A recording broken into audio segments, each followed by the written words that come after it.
Bismillahirrahmanirrahim.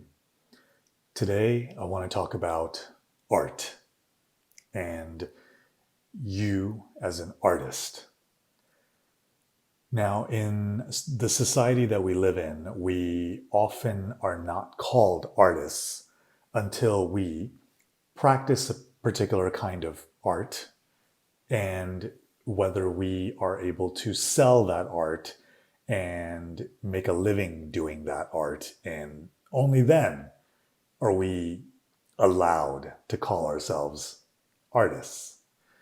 And usually the art we're talking about is one of the fine arts. So you must be a musician in a band, or a painter whose paintings are sitting in a museum, or a sculpture, sculptist, or um, a dancer, a performer, an actor, actress, something like this.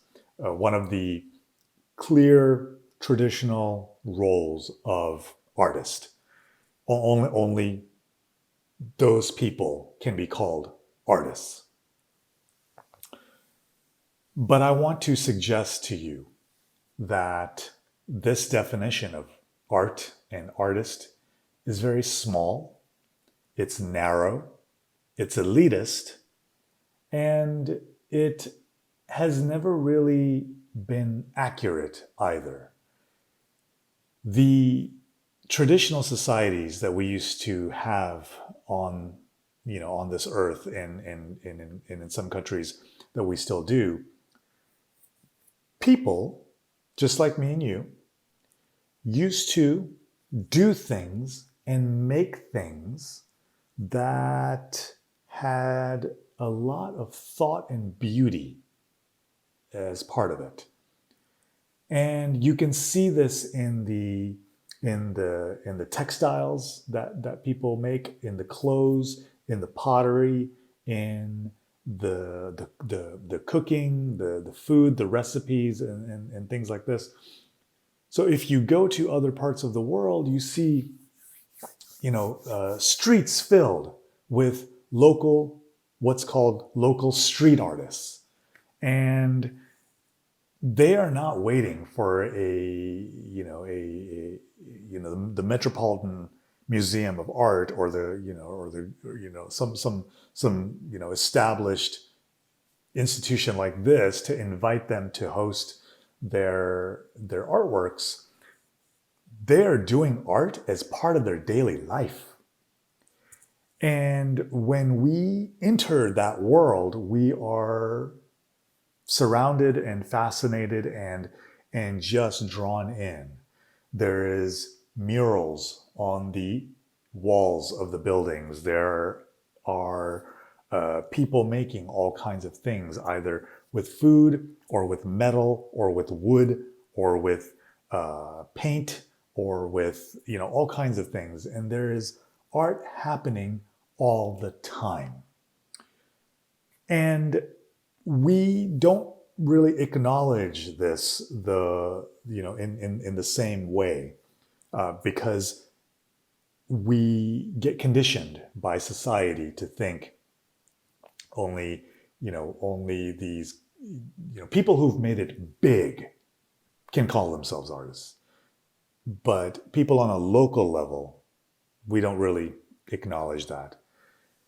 And I want to suggest that since we are all beings, spiritual beings from Allah, from God, from the Creator, He's given us little gifts of creativity.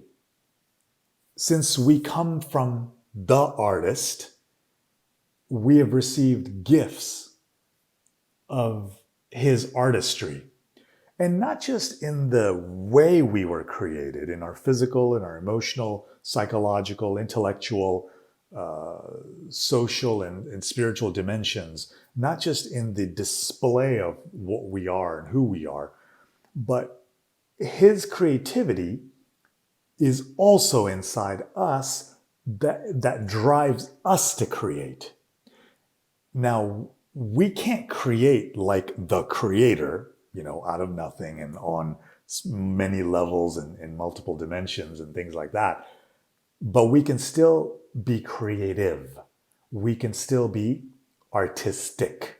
We can still have a sense of design. We can still have a sense of style.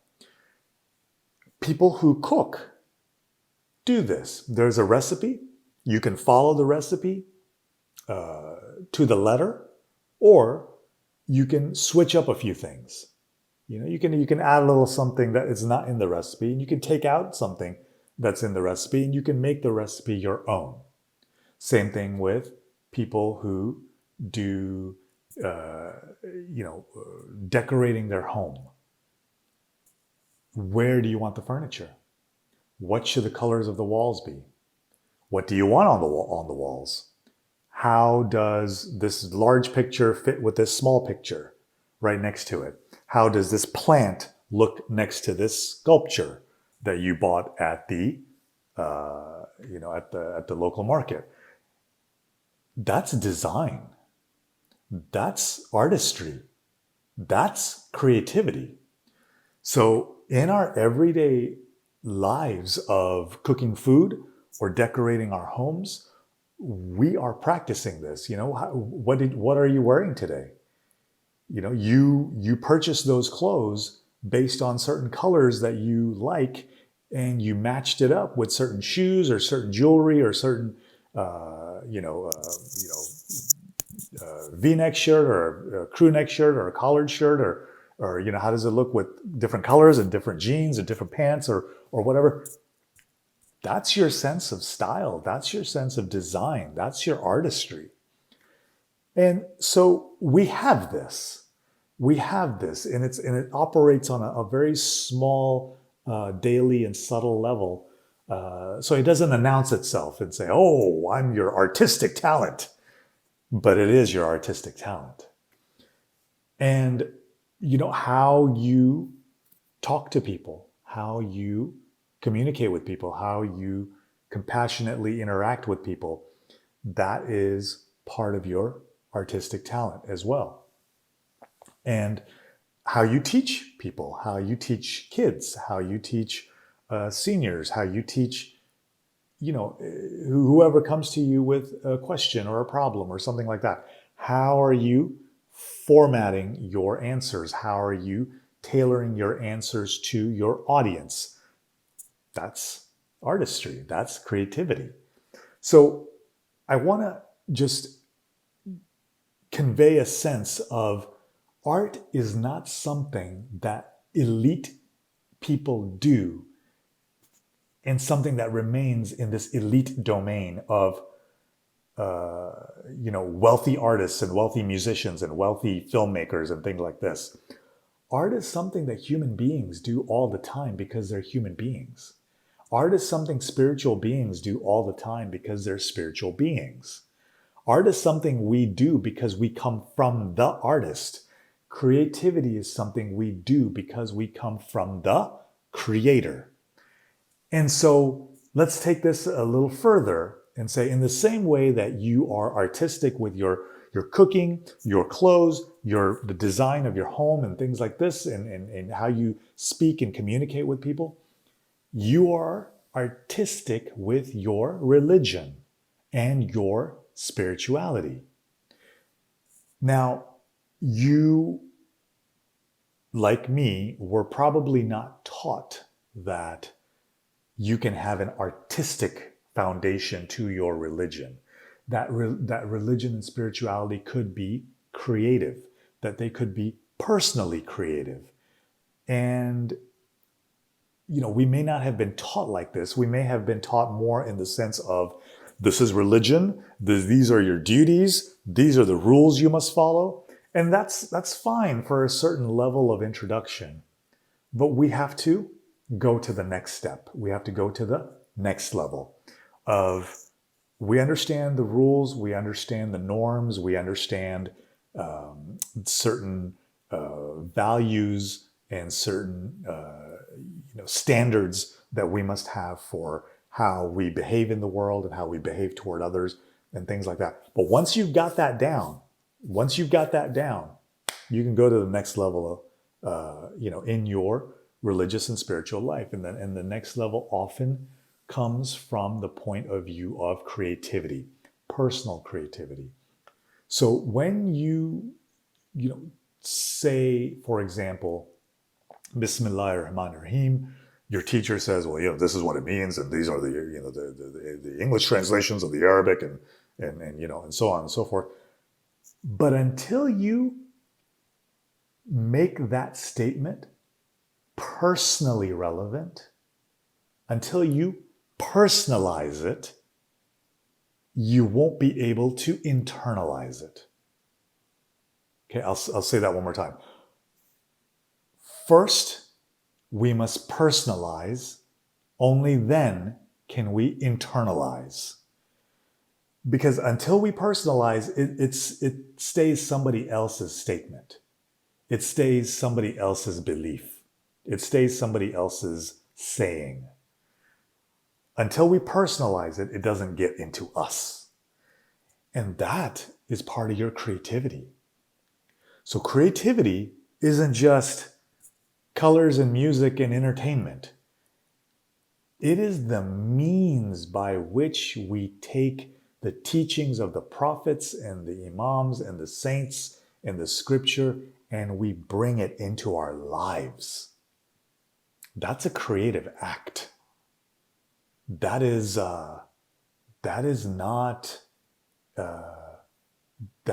doesn't happen on the level of just generic duty. That happens at the level of a very personal creativity. How am I going to use that statement in my life? Only I can decide that. I can get clues. I can get hints. I can get examples from others and the prophets and wise women and things like this. But how it's actually going to show up in my life is an act of my creativity. So what does the Prophet Muhammad sallallahu alaihi wasallam, how does he touch my life? That's a creative act.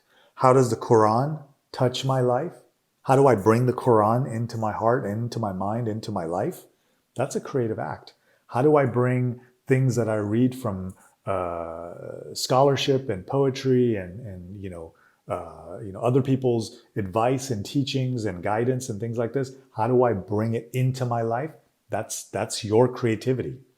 That's your personal creativity. And so it's, again, not enough just for religion to be this belief in a list of beliefs. For us to really make religion come alive, for us to really make it come, to become a powerful and strong force in our lives, we have to find ways to bring those ideas into our bodies, into our minds, into our hearts, into our spirits, into just everything, in the totality and the wholeness of who we are as human beings in the world. We have to bring those ideas in and say, how am I going to use this idea? Not just how am I going to believe in this idea? How am I going to use this idea? How am I going to embody this idea? How am I going to practice this idea? How am I going to illustrate this idea, personify this idea in my life? And only until you come up with creative acts, thoughts, and feelings that will help you personify and embody that idea, only then does it become personal. And only when you practice that personal act regularly does it become internal, does it become internalized. And so, we are artists of Allah. We are artists of God. We are not just here to have a list of beliefs to believe in or a list of duties to blindly follow. We are artists in the way we do religion, artists in the way we do spirituality. And so everyone's spiritual path may not be identical. It can have a very big tent way of broad principles. For example, my path will have kindness and your path will have kindness because the path of Muhammad and the path of Jesus and the path of Moses had kindness. So kindness is a very broad principle that must be on all our paths. But how do I personally practice kindness is going to be different than how you personally practice kindness. And so on. And we can do this with, everything. How do I personally think about Allah? How do you personally think about Allah? What names of Allah kind of open up for me and speak to me may be different than what names of Allah open up for you and speak to you. And how do you, deal with failure or disappointment or adversity and things like that? We will both look to Allah to help us through adversity, but how I look to Allah is going to be different than how you look to Allah. So we are all on our own unique spiritual path, even though that path may share many, many broad principles. And so this is part of our artistry. This is part of our art. This is part of our creativity. And we come from that creator, and we are called to embody and express that creativity. We are invited to use that creativity for the benefit of others, for the benefit of society, for the benefit of the world. And I will share with you this one statement. It's called an apocryphal statement of Jesus, which means it is sitting in one of the texts that are outside the standard canonical biblical texts. And in that apocryphal text, one is called the Gospel of Thomas. Jesus says, "If you bring forth what is within you, what you bring forth will save you. If you do not bring forth what is within you, what you do not bring forth will destroy you." Now that is a statement for artists. Sometimes Allah inspires you with a call or an invitation or an idea. And if you follow that call, and if you accept that invitation, your life will flower in ways that you did not imagine. But if you do not accept that call and you refuse that invitation and you keep inside and do not express what Allah has put in you, then things will happen. Certain breakdowns will happen. Certain delays will happen. Certain depressions will happen. Repressions will happen. Certain things will become slow and heavy and just not feeling right. Just not feel disconnected, feel dry, feel like I'm not where I should be, feel misaligned, right? Those things happen. But if we answer the call, if we accept the invitation, and if we say to Allah, "Here I am. Here I am. Inspire me. Tell me what you want me to do. Here I am." Then life moves more fluidly, in sync, in alignment, in alignment with Allah on the path that He has put in front of you. And you can feel this, and you feel lighter, and you feel stronger, and you feel more able and more capable, and your creativity is fully engaged, and your brain and your heart are working in sync and in harmony, and you can feel this. So being an artist of Allah is not a luxury for some elite people who work in the affluent industries of music and film. It is for each and every one of us. You are an artist of Allah. Whether you're 5 years old or you're 95 years old, you are an artist of Allah. What are you going to make today?